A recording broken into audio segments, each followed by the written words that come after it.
Local train में सफर कर रही औरतें अचानक क्यों चिल्लाने लगी। मुंबई की लोकल ट्रेन जैसे ही प्लेटफॉर्म पर रुकी तो फर्स्ट क्लास के डब्बे में फर्स्ट क्लास वाले आदमी चढ़ गए। फर्स्ट क्लास वाली औरतें भी अपने डब्बे में चढ़ गई। तभी एक नंग धड़ंग आदमी फर्स्ट क्लास लेडीज डब्बे में चढ़ गया। वह खुश दिख रहा था। उसके दांत और आंखें चमक रही थी। शेष पूरा बदन काला था। वह जैसे ही चढ़ा, औरतों ने चिल्लाना शुरू कर दिया, वह फर्स्ट क्लास का डब्बा है, उतरो नीचे।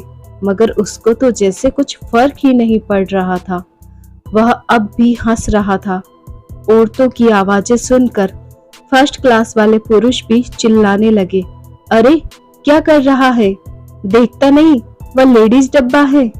मगर वह तो हंसे ही जा रहा था। लोग चिल्ला रहे थे, औरतें चिल्ला रही थी, मगर उसे कुछ फर्क नहीं पड़ रहा था और वह उतरने को तैयार ही नहीं था। अब तो ट्रेन भी चल पड़ी थी। मुंबई की लोकल ट्रेन कुछ सेकंड्स के बाद किसी का इंतजार नहीं करती, चाहे कोई नंग धड़ंग आदमी फर्स्ट क्लास लेडीज डब्बे में ही क्यों न चढ़ जाए। लोग चिल्लाए जा रहे थे, उतर उतर जा, अब तो उतर भी नहीं सकता है, एक बार को तो मोड़ा कि उतर जाए। मगर ट्रेन चल दी थी। तभी एक फर्स्ट क्लास वाले भाई साहब को कुछ ज्यादा ही जोश आ गया और वे चेन खींचकर ट्रेन को रोक देना चाहते थे और उस नंग धड़ंग आदमी को लेडीज डब्बे से उतार देना चाहते थे, जिसे सब लोग थोड़ी ही देर में समझ गए कि वह पागल है। उसे किसी की बात का कोई असर नहीं हो रहा था। लोग चिल्लाए जा रहे थे, औरतें चिल्लाए जा रही थी और वह हंस रहा था। तभी किसी ने कहा, अब तो ट्रेन चल दी, अब उतरेगा भी तो कैसे। और यह सुनकर जो हाथ चेन खींचने ही वाले थे, पता नहीं क्या सोचकर रुक गए। अब सबकी सांसें तेज हो गई थी। वह पागल लेडीज डब्बे में सफर कर रहा था, वह भी फर्स्ट क्लास में और बिना टिकट के। उसके पास तो पहनने को कपड़े भी नहीं थे और कपड़े नहीं थे तो जेब भी नहीं थे और जेब ही नहीं टिकट का वह क्या करता। उसका काला शरीर सबको डराए जा रहा था। फिर वह थोड़ा सा लेडीज की ओर बढ़ा। फिर औरतों ने और चिल्लाना शुरू कर दिया। फर्स्ट क्लास में सफर कर रहे लोग फिर से खड़े हो गए। वह तो लेडीज और जेंट्स के बीच में एक दीवार है, वरना इतने में तो जाने कितने लोग लेडीज डब्बे में पहुंच चुके होते अब तक। तभी एक भाई साहब बोले, पता नहीं कहां से आया है। यह सवाल वाकई सोचने लायक है। कहां से आया होगा वह। उम्र होगी करीब 25 साल, आंखें अंदर धसी हुई, गाल पिचके हुए, बदन पर एक भी कपड़ा नहीं। कहां से आया होगा वह। अब जब ट्रेन चल दी और उसके उतरने का कोई सवाल नहीं है, तब लोगों ने कहना शुरू कर दिया, अगले स्टेशन पर उतर जाना।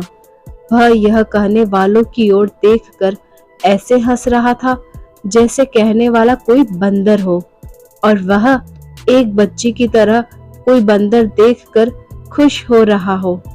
हंसते हुए उसके दांत दिखाई देते थे। उसके दांत एकदम साफ थे, बल्कि चमक रहे थे। इससे पता चलता है कि वह कसरत से अपने दांतों को साफ करता रहा होगा या बहुत दिनों से उसने कुछ खाया नहीं होगा।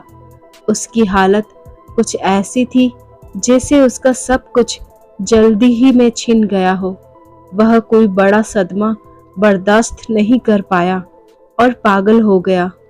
उसने अपने दोनों हाथ ऊपर उठाए तो औरतें और भी डर गई, पता नहीं क्या करेगा। मगर उसने ट्रेन में खड़े होने वाले लोगों के लिए बने हैंडल को पकड़ लिया। ट्रेन चल रही थी तो वह भी हिल रहा था, गिर न जाए, इसलिए उसने हैंडल पकड़ लिया। अब सब फर्स्ट क्लास वाले आदमी और औरतें बेसब्री से इंतजार कर रहे थे कि अगला स्टेशन आए और यह भला उतरे और तब सबकी जान में जान आएगी। बारिश भी तेज हो रही थी। पूरी मुंबई में पानी भरा हुआ था। अंधेरा भी गहरा चुका था। वह पागल अगले स्टेशन पर भी उतर कर जाएगा कहाँ? उसके पास जब कपड़े नहीं हैं तो घर भी नहीं होगा, जाहिर सी बात है। और ऊपर से ये फर्स्ट क्लास वाले लोग जल्दी मचाए हुए हैं कि उतर उतर, ये लेडीज डब्बा है, फर्स्ट क्लास है। काला बदन, बदन पर कपड़े नहीं, नंग धड़ंग, दिमागी तौर पर लाचार। औरतें उसे ऐसे घूर रही थी कि उतर जा, नहीं तो चलती ट्रेन से बाहर फेंक देंगे। और वह है कि हंसे जा रहा था। पता नहीं किस पर हंस रहा था वह। बहरहाल सबकी राहत के लिए अगला स्टेशन करीब आ गया और एक बार फिर सबकी आवाजें गूंजने लगी। उतर जा, स्टेशन आ गया, अगले डिब्बे में चला जा। वह हंसते हुए इस तरह मुंडी हिलाता था जैसे बच्चों के साथ कोई खेल खेल रहा हो और उससे मुंडी हिलाने के लिए कहा गया हो। अगला स्टेशन आ गया और वह पागल हंसते हंसते उतर ही गया। किस पर हंस रहा था वह? उसका कौन सा क्लास था? उसके उतरते ही पूरे डब्बे में सन्नाटा छा गया, जैसे सब लोग कुछ सोचने के लिए मजबूर हो गए हो। माना वह पागल था, लेकिन वे तो समझदार लोग थे। क्या यही थी उनकी समझदारी? धन्यवाद दोस्तों। आई होप आपको ये कहानी अच्छी लगी होगी। तो हमारे चैनल को लाइक, शेयर और सब्सक्राइब कीजिए ऐसी और स्टोरीज सुनने के लिए, और बेल आइकन को प्रेस कीजिए ताकि नोटिफिकेशन आपको मिल सके। धन्यवाद।